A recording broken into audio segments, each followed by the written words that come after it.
All right, so you did everything right. You recorded your transactions and you made your adjustments. You followed the system and your numbers look clean. But then the real bill arrives and it doesn't match. Not exactly. Maybe it's higher, maybe it's lower, maybe it's just off. And now you're stuck with a question. Was my system wrong? And I want to be clear that up to this point, what you've built is far superior to the simple budgeting approach that's commonplace in personal finance. You have now a much closer picture of reality, but it doesn't quite fit reality exactly. It doesn't have the precision because, as I've mentioned, estimates do not always equal reality. We're using imperfect models to model what we think will be, but not always what is. And so what we need to do is we need to create a reconciliation.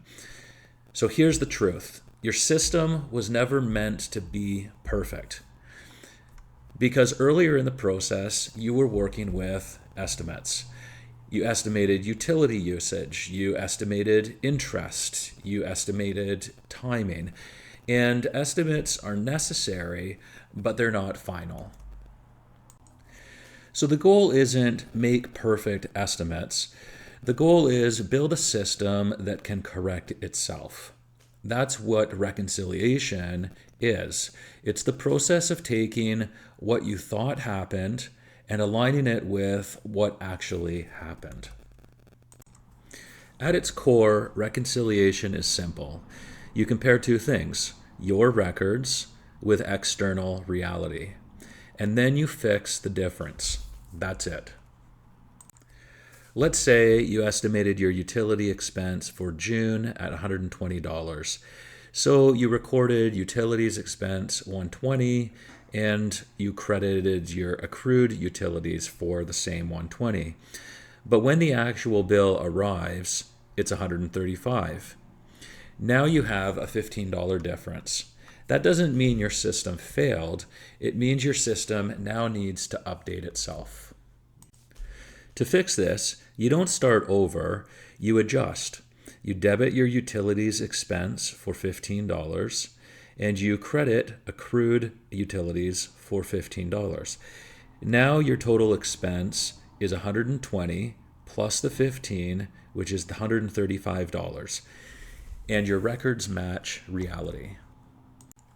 This is the key idea.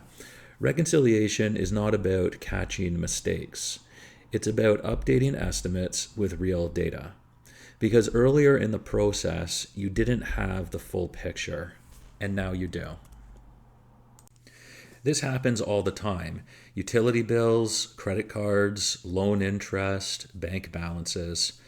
Every one of these requires reconciliation because every one of them involves timing differences, estimates, and delayed information. Here's the deeper insight. Your system doesn't need to be perfect. It needs to be correctable. That's what makes it powerful.